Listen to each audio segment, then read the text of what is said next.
Let's do the Texas game.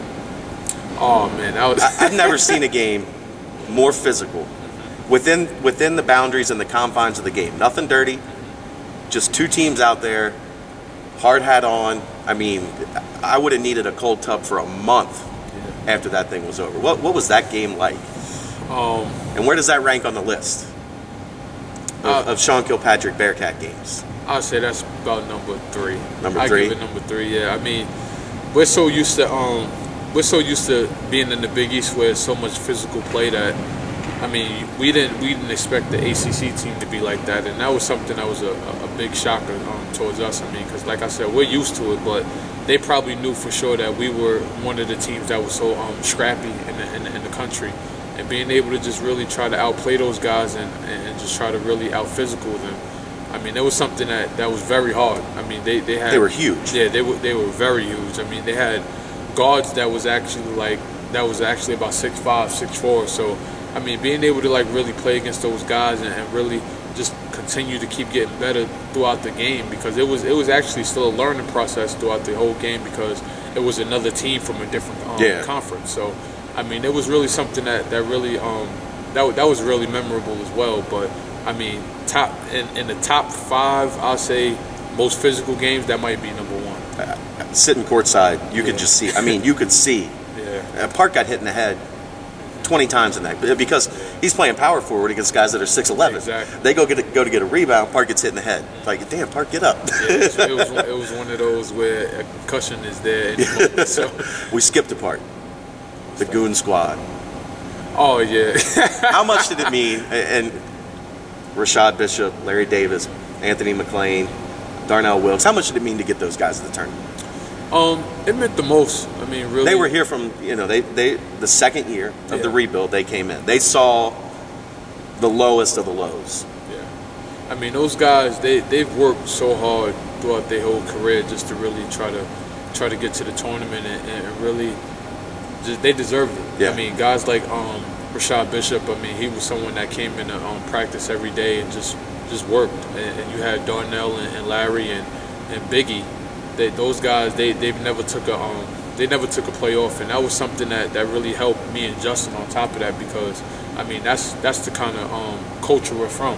I mean, we're from the Rashad Bishop and Larry Davis culture, where I mean you don't stop playing until the whistle is blown, and that's something that really helps us now, but instilling that into the younger guys, because we've seen it all. I mean, now we're the veterans, and we continue to keep playing hard, and that's something that we have to really keep telling the younger guys. So really getting those guys to the tournament, I mean, that was something that was really exciting for me, because I know how hard they work for it. The selection show that year, the joy on those guys' faces. I mean, you could tell it had been a long journey, and for a young guy to see those older guys like that, I mean, it had to leave a mark at least a little bit, seeing the joy that they had. I mean, really, like I said, just being able to just have those guys get to the tournament for their last year, and just really see those guys seize the moment like that, especially like Ibrahim Thomas as well.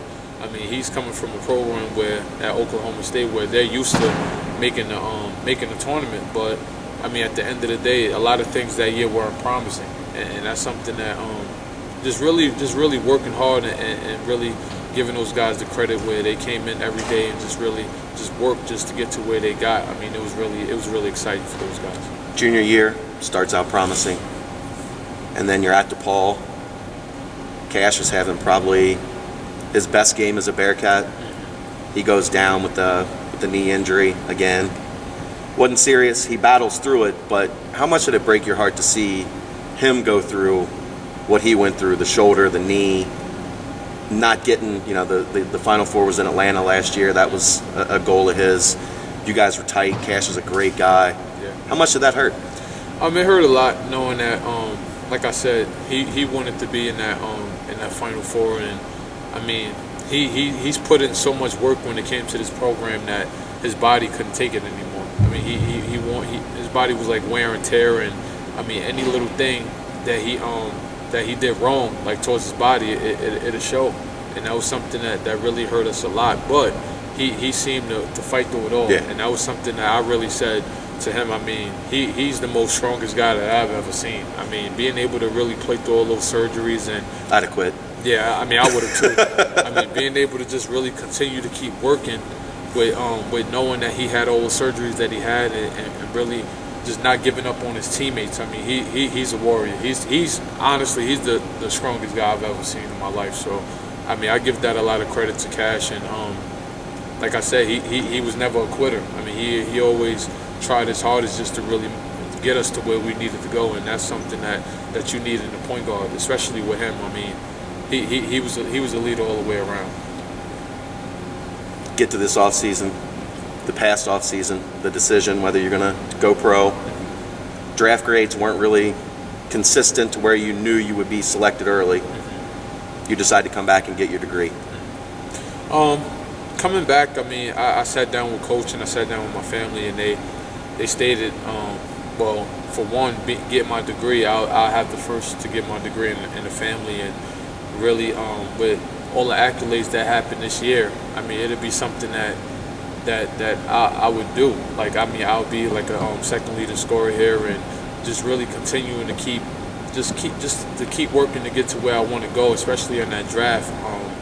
I mean, it was something that really plagued my mind a lot, and then when it came to it, like when I sat down and spoke to Coach about it, he said to me, I mean, you have a chance to really make history here at the school, and then on top of that, just really get your name higher in the draft. Right. And that was something that I wanted to do, so I took his word for it as usual, and I really sat down and said, you know what, this is what I want to do, and that's what I did.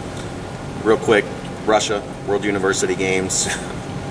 I mean, that a cool experience playing with all those guys, but did you pick anything up from McDermott? I mean, they knocked you out of the tournament, and then you're in Russia with him. Yeah. He's got three. He's going to get 3,000. Did you pick his brain at all? Did you pick anything up from him? Little post moves from him. I mean, me knowing that I was going to be a bigger guard, and especially in the conference that we were going to be in, that I was going to end up being one of the biggest guards in our conference. Right. It was something that I really had to take advantage of just trying to post up the littler guards here, and I mean, it's proved. I mean, it helped a lot within my game. I mean, it got me easy buckets, and really just trying to figure out what it is that's going through his mind when he is on that little scoring his scoring torch. So, I mean, just really picking his brain over there and just really being close to him throughout the whole process. I mean, that was something that really helped a lot. Senior year, 24-4. You passed the 2,000 mark. Still a long way to go, but in your wildest dreams, did you envision it going like this? No, I mean, I didn't think I was gonna be anywhere near Oscar Robertson. I mean, he's such a legend here. He's such a. You still ain't near him. Yeah, nowhere near. But being able to just when they talk about just point wise, I mean, being able to be second next to his name, I mean, that's something that's really big for me and my family and my teammates as well. I mean, all the accolades and all the points doesn't really go unnoticed without my teammates being in that whole process, because without them they couldn't I couldn't make any of this possible. So being able to just really be a part of this historic year for me and really make things possible for myself, I mean, this is something that really helped a lot. So I mean, I give this all to my teammates and my coaches and my family. Not done yet. Not done yet. I mean, we got done with the first part of the year, and now we're going into the second season where we have the conference tournament, and then we have the NCAA tournament. So, I mean, it's still a long stretch. Feels a little bit better to be playing for seeding than to be playing for your life. Exactly. I mean, being able to have with the year we had, I mean, now we control our own destiny, and that's something that we wanted, especially the seniors wanted. So, I mean, now it's a little bit easier for all of us. Anything to say to the fans? To the fans, I want to say thank you guys for being here throughout my whole 5 years. I mean, this is something that I really appreciate you guys with supporting me and supporting the Bearcat family, and we're just going to try to continue to keep working and get you guys what y'all deserve, and that's the Final Four championship. SK, been first class all the way. Thanks a lot, Jeff. Appreciate it. Thanks a lot. You gonna cry on senior night? Oh yeah, I'm gonna cry. You gonna get coached to cry? I hope so. Justin? Oh, he's gonna cry. He already told me. Thanks, SK. Thanks a lot.